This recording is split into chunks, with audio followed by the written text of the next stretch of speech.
À présent, Madame Marie-Pascale Delhomme, vice-présidente de la Fédération Bretagne Nature Environnement, par ailleurs membre du Césaire. Et anciennement, en 2015, vous avez aussi mené la liste Écologie Les Verts pour les élections régionales en 2015 dans le département d'Ille-et-Vilaine. Vous avez la parole pour 15 minutes. Oui, bonjour à tous. Merci de m'avoir invité. Donc, au nom de la Fédération Bretagne Nature Environnement, je vais faire comme Jean-Marc, je vais me présenter en quelques minutes. Donc, moi, je suis aussi de formation agricole, je suis ingénieur agronome et avec vraiment une orientation agronomique et en plus, après, une orientation de gestion. J'ai un peu le même parcours. C'est-à-dire que pendant près de 10 ans, j'ai été conseiller agricole en chambre d'agriculture et en coopérative agricole, et après en union de coopératives. Donc, je suis tout à fait d'accord sur le fait que dans les années 80, les chambres d'agriculture aidaient beaucoup les agriculteurs, surtout à essayer d'être indépendants dans leur prise de décision. Enfin, moi, en tous les cas, j'ai beaucoup travaillé dans ce sens-là. Ensuite, moi, je suis partie sur d'autres secteurs d'activité, notamment les ressources humaines. Dans le cadre de la vie familiale, on a vécu aux Antilles pendant 7 ans et demi et on a été en plein balayé par le scandale du chlordécone. Donc, en revenant en Bretagne, donc c'était plutôt à l'origine de mon conjoint à l'époque, mais voilà, il y avait cette volonté de se dire il faut faire quelque chose pour l'environnement, pour la santé humaine, parce que ce scandale du chlordécone aux Antilles, c'est vraiment un scandale d'État. C'est vraiment de par le fait que c'est un pesticide qui a une durée de vie dans les sols de plus de 700 ans et qu'on n'arrive pas à remédier. C'est vraiment dramatique pour l'ensemble de la population et pour les territoires. Voilà. Et donc, en revenant en Bretagne, eh bien, voilà, un des objectifs était d'entrer dans une association environnementale. C'est pas, voilà, on est rentré dans Haut-et-Rivière de Bretagne. Bon, moi, je n'avais pas une envie énorme de militer profondément dans Haut-et-Rivière, mais finalement, parce que je connaissais historiquement Haut-et-Rivière et la problématique agricole, et en fait, en travaillant plus à fond les dossiers, puisque moi j'étais au niveau agronomique, j'étais dans l'Est de la France, en travaillant plus à fond les dossiers, eh bien, je me suis rendu compte que la situation était beaucoup plus dramatique d'un point de vue à la fois environnement, mais aussi économique au niveau agricole, beaucoup plus dramatique que je le pensais. Donc, je me suis impliquée beaucoup plus que je le pensais au départ. Et donc, d'abord dans Haut-et-Rivière, donc je suis administratrice essentiellement sur les dossiers agricoles, et aussi donc dans la Fédération Bretagne Nature Environnement qu'on a constituée avec toutes les grandes associations environnementales de la région de Bretagne, donc Haut-et-Rivière, Bretagne Vivante, le groupe Mammalogique Breton et des associations départementales ou pluridépartementales comme la Coben ou l'UMIVEM, voilà, pour les différents départements. Et je suis aussi impliquée au niveau national du mouvement FNE, puisque la Fédération Bretagne est liée à FNE, à la Fédération nationale de l'environnement, puisque je fais partie du directoire agriculture. Voilà. Vous m'entendez?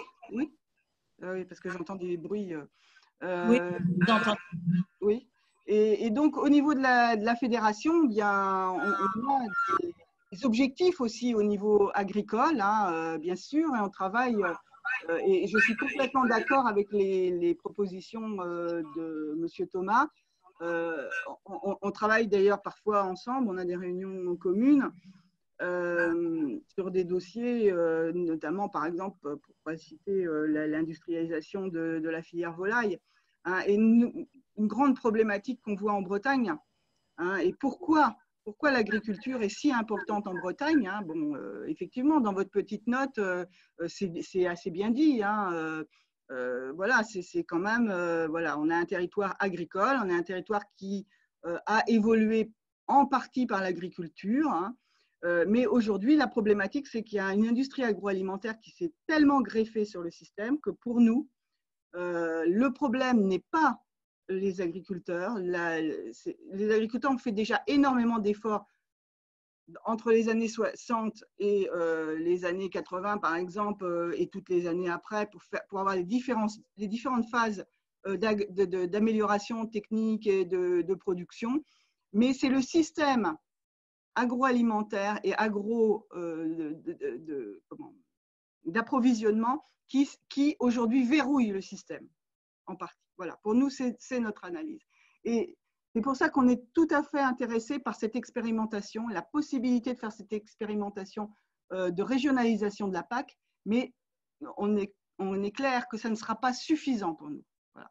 Il faudra aussi que même s'il y a cette régionalisation de la PAC, même avec cet enjeu effectivement de meilleure redistribution et de se servir de ce pilier de l'ensemble du budget de la PAC pour amener les agriculteurs à une transition agricole qu'on appelle de tout nouveau, eh bien, il faudra aussi qu'il y ait une évolution du système agro-industriel autour, parce qu'autrement, ça ne marchera pas. On sait très bien que ça ne pourra pas marcher. Et ça sera verrouillé. Voilà. Hein, donc, on connaît les freins et malheureusement, ces freins empêchent justement et ont contribué à dégrader l'environnement. Hein. Il faut savoir, en Bretagne, on a quand même encore de beaux restes, hein, que ce soit au niveau des paysages, au niveau du littoral, etc. Mais combien de dégradations, hein, combien de dégradations. On a été quand même le premier territoire en France dégradé pour l'eau.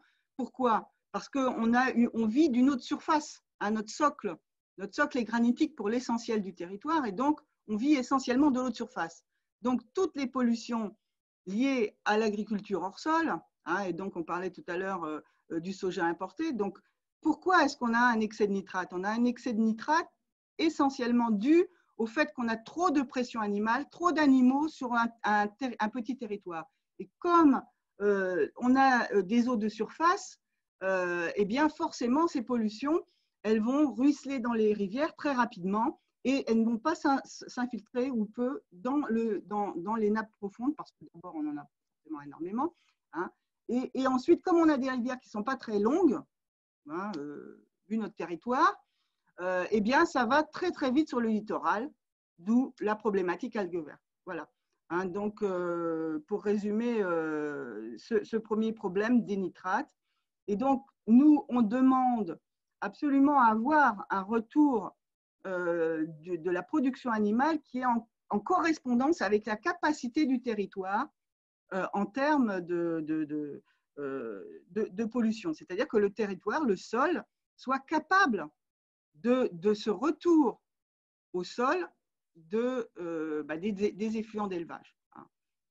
Or, ne serait-ce qu'avec l'importation des protéines, hein, mais que ce soit des protéines qui soient importées du Brésil ou des États-Unis et qui contribuent à la déforestation, même si c'est des protéines qui sont d'autres régions de France, tant qu'on importe trop de protéines, trop d'azote, plus trop d'azote minéral, on aura toujours ce problème, hein, d'excès de nitrate. Hein. Il faut savoir quand même qu'en Bretagne, on est passé dans les rivières, dans les années 60, entre 5 et 10 mg par litre, dans les années 90, jusqu'à plus de 50, hein, voire plus de 60, voire même 100 ou 150 dans certaines rivières, milligrammes par litre.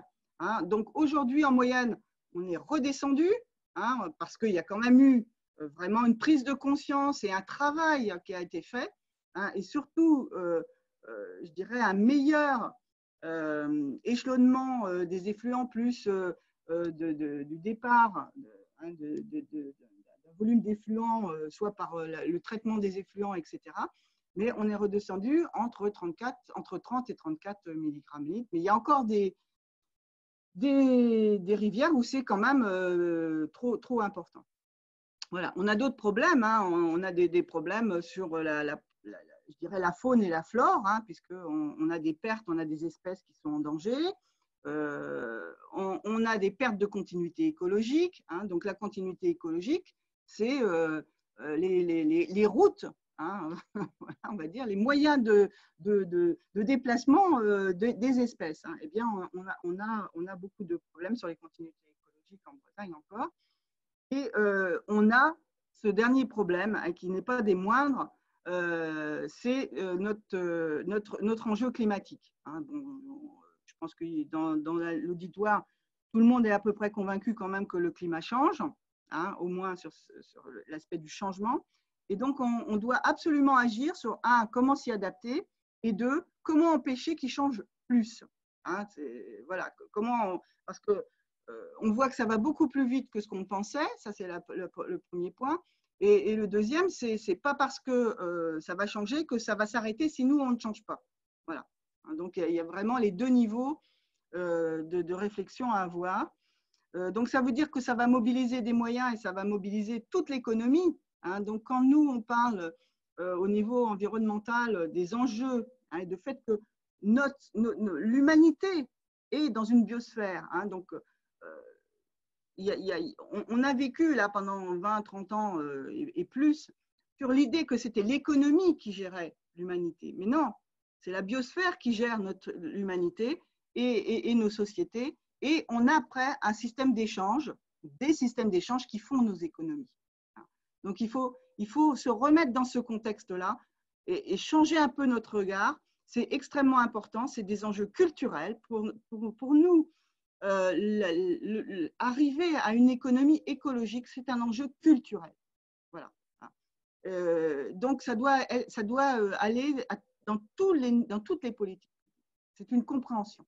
Et tout ce qui a trait à l'agriculture en fait partie, et particulièrement en Bretagne, puisque notre socle économique est bâti sur l'agriculture. Voilà. Mais dernier élément, c'est que on produit beaucoup en Bretagne et on ne transforme pas beaucoup. Or, la plus-value, c'est le travail humain. Voilà. Donc, ce qui fait que notre agroalimentaire ne produit pas beaucoup de plus-value par rapport à ce qu'elle devrait. Voilà. C'est pour ça que nous, on propose plutôt la baisse des volumes pour faire de la qualité et transformer ces volumes. C'est-à-dire en faire moins, mais les transformer. Voilà. Et surtout, avoir un système d'agroécologie qui fait qu'on retrouve des exploitations et des fermes qui sont plus sur les systèmes, je dirais, plus autonomes en termes d'alimentation pour les animaux, bien sûr, mais autonomes aussi en termes de polyculture, élevage, c'est-à-dire qu'il y ait une meilleure assise et une meilleure résistance économique. Hein, parce que dans vos questionnements tout à l'heure, de ce que j'ai lu là, vous parlez de comment aider les agriculteurs et comment aider par rapport à une conjoncture, je dirais, variable, etc. Ça a été tout le temps que l'agriculture est dépendante du climat, est dépendante d'années sèches. Mais on a créé aussi d'autres dépendances. Hein, ça s'appelle l'économie de marché, ça s'appelle les prix mondiaux. Et aujourd'hui, c'est une catastrophe parce qu'on soumet cette agriculture et notre alimentation, parce que derrière l'agriculture, c'est quand même notre alimentation, on soumet cette alimentation à des bourses mondiales, à des prix de marché mondiaux, et qui ne font aucun cas de la réalité du terrain, de la production et du besoin alimentaire que l'on a derrière. Voilà. Donc, c'est extrêmement important aussi de comprendre cela. Voilà, après, bon, je pense que il y a beaucoup de questions, c'est peut-être pas la peine de parler plus. Voilà, donc c'est vrai qu'on est assez d'accord au niveau FBNE avec ce que dit la Confédération paysanne, que ce soit sur les importations de protéines, les OGM, le fait d'aider à l'unité de main-d'œuvre, hein, l'intensification, je dirais, la plus-value, c'est la production de richesse, c'est la nature et le travail humain. Voilà. Donc, merci beaucoup, Madame Delhomme. En plus, vous avez parfaitement également respecté, comme Monsieur Thomas, votre temps de parole. Vous avez bien résumé les défis et les atouts de notre région. Il y avait beaucoup de points de convergence avec ce qui a été dit par la Confédération. Et donc maintenant, Loïc Chéné-Gérard,